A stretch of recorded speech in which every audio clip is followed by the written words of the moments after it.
Bonjour à toutes et à tous et bienvenue sur cette playlist exclusive que vous ne trouverez absolument pas ailleurs sur la sociologie des marchés.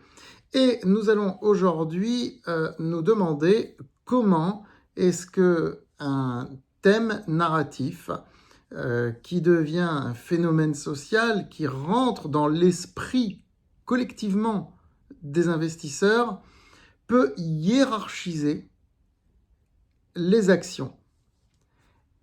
Et cette hiérarchisation s'observe par des PER très différents.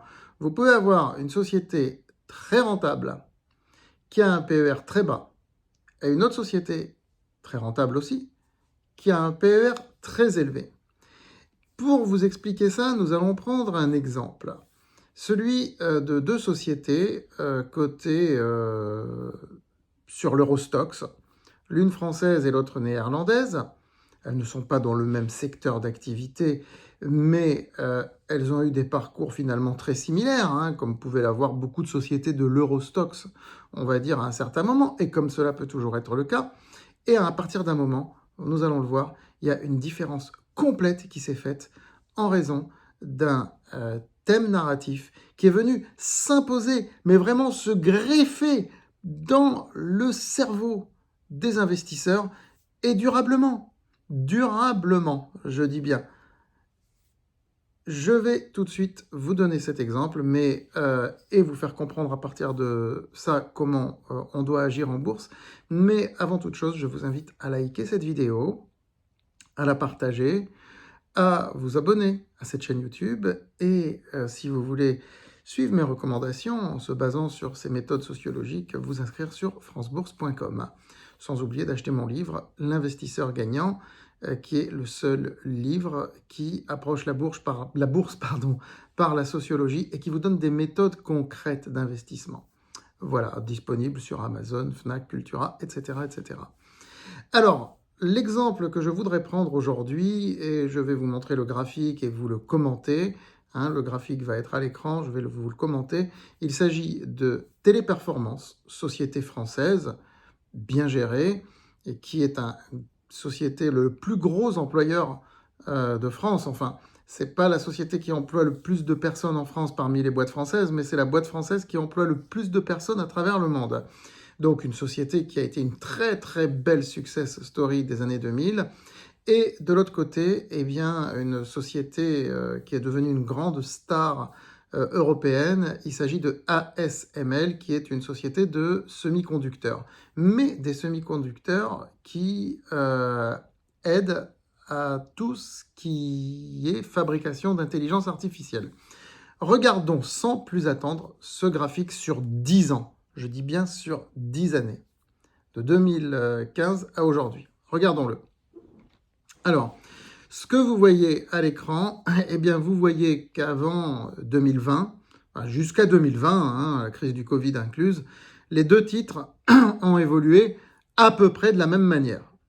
Normal, ce sont deux sociétés de l'Eurostoxx, un leader français dans son domaine, je veux dire les centres d'appel, les aides aux entreprises via les centres d'appel, etc. Et l'autre, une société de semi-conducteurs néerlandaise, une star néerlandaise. Vous voyez, les deux titres évoluaient à peu près pareil et leur PER était similaire. Leur PER était très similaire. On était sur des PER de 15, 16, 18 pour l'une comme pour l'autre. Lorsqu'il y a eu le crack du Covid, les deux ont baissé à peu près en même temps, elles ont rebondi à peu près en même temps, et je veux dire, il y a eu ensuite un petit peu d'avance qui a été prise par ASML sur Téléperformance parce que c'est les semi-conducteurs, ça a été un peu plus à la mode dans les années 2021-2022, mais Téléperformance se tenait encore relativement bien. Et à partir du début de l'année 2023, là vous voyez une vraie cassure. Regardez la ligne bleue verticale, une véritable cassure. Que se passe-t-il? Eh bien, ce qui se passe, c'est qu'un thème narratif est venu s'introduire dans l'esprit des investisseurs, c'est l'intelligence artificielle. À partir de ce moment-là, on s'est dit que l'intelligence artificielle était quelque chose de très important parce que ça allait modifier les modes de production. C'est-à-dire que les sociétés qui utilisent de l'intelligence artificielle ou qui en produisent sont des boîtes qui vont changer la productivité, qui vont changer le paradigme de production dans le monde entier. Donc ces boîtes, il fallait les valoriser. Elles se sont mises à acquérir un rang social élevé. Et cela s'est traduit par une hausse des PER des sociétés en question. Je vous rappelle que le PER est vraiment l'indicateur du rang social d'une action.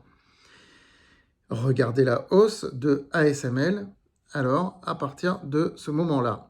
Alors oui, depuis 1 an et demi, le titre consolide, ce qui est normal, mais regardez la hausse qu'il y a eu quand même sur les 10 années. Sur les 10 années, le titre est multiplié par 7 environ. De l'autre côté, Téléperformance, qui avait bien monté, s'est mise à s'effondrer. Pourquoi? Parce que le marché a jugé que c'était une société qui n'était pas IA compatible. Autrement dit, qui employait trop de monde, trop de charges salariales, pas assez capitalistique, pas assez de productivité finalement. Et pourtant, Téléperformance, je vous assure, a sorti des bons chiffres. Trimestre après trimestre, le marché attend un effondrement, mais l'effondrement n'arrive jamais. Et pourtant, eh bien, le marché l'a complètement déprécié. Aujourd'hui, le PER de Téléperformance est de 5, alors que celui de ASML est de plus de 30. Est-ce que vous vous rendez compte un petit peu le gap qui s'est creusé? Et je pense que ça ne va pas s'améliorer parce qu'une fois que ces récits narratifs se sont imposés dans l'inconscient, eh bien, ils sont là, ce sont de vrais faits sociaux. C'est comme le fait de dire bonjour quand on rentre dans un magasin. C'est des choses qui finissent par s'imposer à nous, même quand on n'y pense plus. Donc, pour les investisseurs, dans leur esprit, eh bien, Téléperformance est associée à un ancien monde, quelque part, à un monde non productif. Pourtant, la boîte a beau communiquer sur le fait qu'elle va utiliser de l'IA, etc., etc. Et de l'autre côté, eh bien, ASML, ma foi, est une société qui a un PER très élevé parce que c'est une société qui devient indispensable pour fournir les composants à l'échelle mondiale, aussi bien à des boîtes coréennes qu'à des boîtes américaines ou autres, qui vont produire de l'intelligence artificielle, d'où son PER très élevé, d'où le fait que ce soit devenu une grande star européenne. Donc, la moralité de tout ça, eh bien, c'est que les fondamentaux, en soi, ça ne veut rien dire si on ne les relie pas à un récit sociologique. La sociologie, je vous rappelle, ça va s'intéresser à ce qui détermine nos comportements collectifs à notre insu. Comment un récit social, un phénomène social va venir s'imposer dans nos esprits et engendrer chez nous des comportements de mimétisme qui font partie de nos habitudes, ce que Pierre Bourdieu appelait l'habitus. L'habitus des gérants de fonds aujourd'hui, eh bien, c'est de valoriser des boîtes qui soit utilisent l'IA et augmentent leur productivité grâce à ça, soit qui sont des boîtes qui sont à l'origine de la fabrication de l'IA.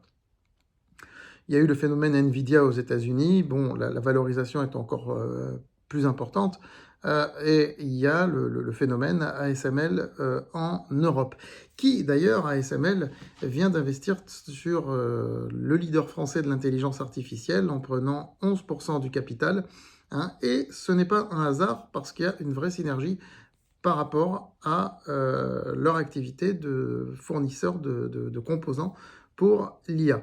Voilà. Eh bien, écoutez, j'espère que cela vous aura été utile et que vous mesurez un petit peu plus à présent comment les différentes sociétés, on va dire, sont considérées ou pas de la part des investisseurs. Et le PER en lui-même ne veut rien dire aujourd'hui si on ne le relie plus à un récit social. PER bas, même si la boîte est rentable, même si le rendement est élevé, lorsque on n'est pas dans le thème du moment. PER élevé lorsqu'on est dans le thème du moment. Mais le thème du moment, c'est pas forcément une mode de 3 mois. Ça peut l'être. Mais parfois, c'est un thème qui va durer plusieurs années. Voilà. Et là, je pense que c'est le cas.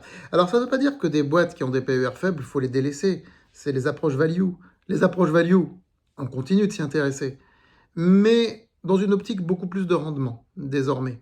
Voilà, donc Téléperformance, si le titre baisse à 30 ou à 40 euros, là, il y aurait un rendement de 7-8%, et là, ce serait une très belle valeur de rendement. Voilà. Je vous souhaite une très bonne journée, quel que soit le jour où vous verrez cette vidéo, qui est un petit peu atemporelle. À très vite sur francebourse.com et sur cette chaîne YouTube.